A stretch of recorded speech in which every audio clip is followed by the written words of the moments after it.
Welcome to the Portable Classroom Max program. Adverbs, Adverbial Clauses. Today, we are going to talk about what adverbial clauses are.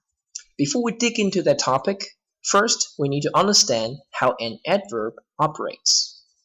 Now, take a look at the following two examples. A slow runner.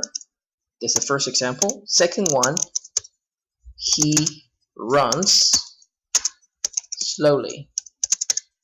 Now, in these two examples, we know that the word slow is an adjective, and it modifies the word runner. So it's not just a runner, he is a slow runner. Now, how does he run? We know that he runs slowly. So the word slowly is not an adjective, it is an adverb. Now, what does an adverb do? An adverb modifies the verb run. So we can see in these two examples, we use adjective to modify nouns, and we use adverbs to modify verbs. But in reality, adverb can do so much more than just modifying verbs. Adverbs can also modify, okay, let's put this one over here. Adverb can also modify verbs, adjectives, another adverb, phrases, or even sentences. Basically, adverbs modifies everything but nouns, because modifying noun is actually the job of an adjective. So now you know what an adverb is. Adverb is a word that we use to modify verbs, adjectives, or even another adverb, phrases, or sentences, basically everything. Now, what is an adverbial clause? Now, an adverbial clause is a clause that works like an adverb. But first of all, what's a clause? Well, let's talk about what a clause is. Now, the basic unit of English is sound, like a, You put different sounds together, then you have a letter, like A. Letter A is letter A has two sounds, E and E, and together we say A. And then we're putting different letters together, like apple, then we have a word. This is a word, apple. We're putting different words together, like in the park, then we have a phrase.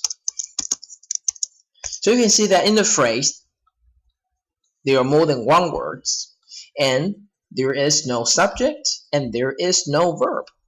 There is not a subject and verb relationship. That's what I mean. The next phase, if we put different words together, and in that sentence, we have a verb and a subject, it's called a clause. Like, John is the person who I met yesterday. Now you can see over here, who I met yesterday. This is a clause. Okay? And this clause contains a subject and a verb. But if you take this part away, who I met yesterday, it doesn't make any sense. 没有任何独特的意义 because it's incomplete, 不完整. This is what we call a clause, or more specifically, a dependent clause. A clause that needs to depend on the main clause to survive. 这个是一个依赖子句，意思就是说它需要依赖在主要句子才会有完整的意思。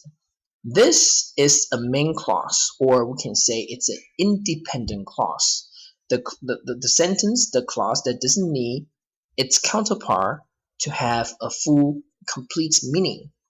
It's okay for us to say John is the person. It totally makes sense. 这句话完全有它完整的意义。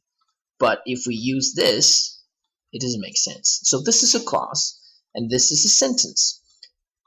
Or to be more specifically, this is a dependent clause, this is an independent clause. Together, it's a sentence. It's a complex sentence. Now the last one, it's a sentence. It can be simple or it can be complex. 可以是简单的，也可以复杂的，像复杂就像这个一样。It can be a simple sentence like this example.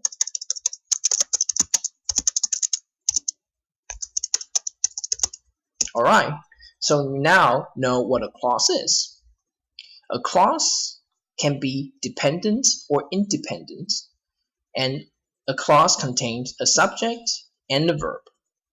Now, what's an adverbial clause? It's a clause quite like this one that functions as an adverb. Adverbial clause 副词子句就是一个子句，它在句子里面的作用是一个 adverb， 是一个副词。What do adverbs do? Well, they modify verbs, adjective, adverb, phrases, and sentences, and that's what adverbial clauses do. So let's go back to our lesson plan. Now here you can say adverbs can also be clauses containing a subject and a verb, just like the example that we see here, a subject and a verb. An adverbial clause is a dependent clause, like this one, a dependent clause. If I take the main clause away, this red part doesn't make any sense. 没有任何 complete 完整的意义。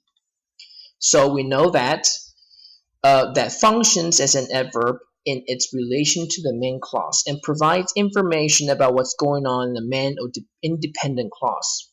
Now, very, very, very hard to understand. Let's just go right into the example. John tells Eddie to live where the climate is warm and dry. Now you can see where the climate is warm and dry. This is a clause and it's an adverbial clause. How do I know that? Because this is a place where John tells Eddie to live. Live is a verb and this modifies the main or independent clause. You can see that. We put the clause right after the verb.